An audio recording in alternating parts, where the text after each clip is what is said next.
Hello friends, कैसे हैं आप सब। आई होप आप सभी बहुत अच्छे होंगे और आपने अपनी यूपी टेट की तैयारी को बहुत ही अच्छे से कर लिया होगा, रिवीजन भी कर लिया होगा और अब आप अपने यूपी टेट के एग्जाम के लिए बिल्कुल प्रिपेयर हो चुके होंगे।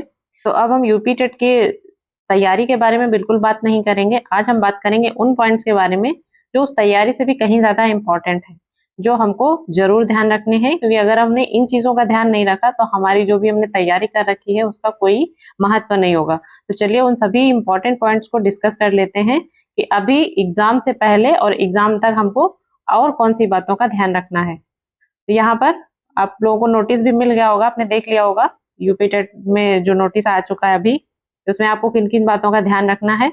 उसी में मैंने अपना कुछ पर्सनल एक्सपीरियंस ऐड किया है, तो आप इन बातों को जरूर सुनिए, आपके लिए काफी हेल्प करेगा। पहला पॉइंट है सबसे पहले इसमें, जिन अभ्यर्थियों ने सिर्फ जूनियर मतलब 6 to 8 का आप लोगों में से जिसने 6 to 8 का फॉर्म भरा है उसकी परीक्षा 2 जुलाई को होगी।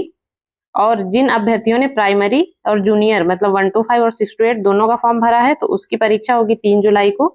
और उसके बाद यहाँ पर नोट दिया है, जिन अभ्यर्थियों ने सिर्फ प्राइमरी मतलब 1 to 5 का ही फॉर्म भरा है उसकी परीक्षा 4 जुलाई को होगी। समय का ध्यान आपको बहुत अच्छे से रखना है कि आप टाइम से आपका जो भी सेंटर हो वहां पर आपको पहुंच जाना है। परीक्षा शुरू होने से पहले 45 मिनट पहले आपको हर हाल में 45 मिनट पहले जो गेट है आपके सेंटर का वो बंद कर दिया जाएगा। तो कम से कम आपको 1.5 घंटे पहले आपको अपने एग्जाम सेंटर पे पहुंच जाना है हर हाल में, क्योंकि ये सबसे इम्पोर्टेंट है। आपने अभी तक जितनी भी मेहनत करी है, अगर आपने थोड़ा सा भी लेट कर दिया तो वो सब बेकार हो जाएगी, इसलिए आपका समय से सेंटर पर पहुंचना सबसे ज्यादा जरूरी है। उसके बाद है प्रथम पाली का जो प्रवेश होगा, आपका एंट्री जो टाइम है वो है 8:45 सुबह में।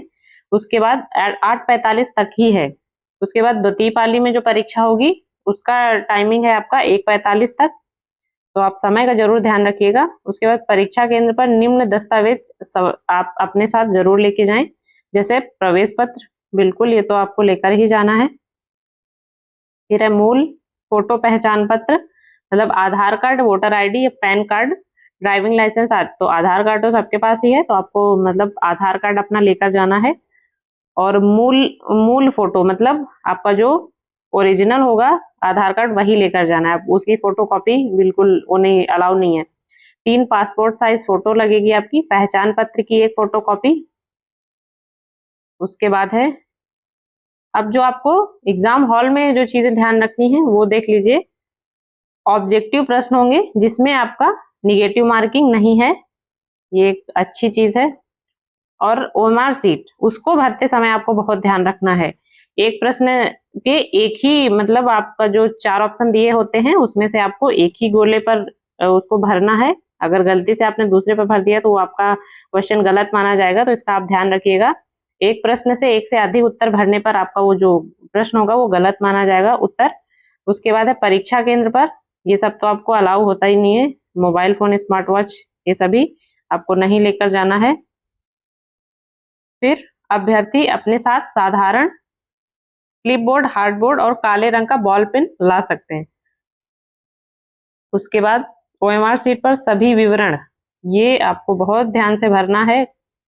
कितने स्टूडेंट ऐसे होते हैं जो रोल नंबर या कोई भी विवरण गलत भर देते हैं। सबसे ज्यादा आपको जब आप अपना रोल नंबर भर रहे होंगे तब आपको बहुत ध्यान रखना है वहां पर कोई गलती ना हो। तो ओएमआर सीट पर सभी विवरण सावधानी पूर्वक भरें।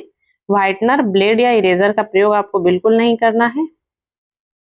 उसके बाद है परीक्षा समाप्त होने के बाद ओएमआर सीट की प्रति वो आपको मिलेगी, के नीचे वो डबल रहती नीचे लगी रहती है, वो आपको मिल जाएगी। और आपका जो प्रश्न पत्र होगा वो आपको मिल जाएगा, वो आप ला सकते हैं।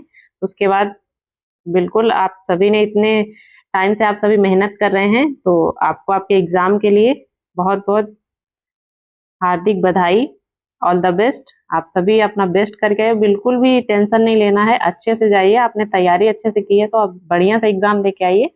मेरी तरफ से आप सभी को all the very best. Thank you.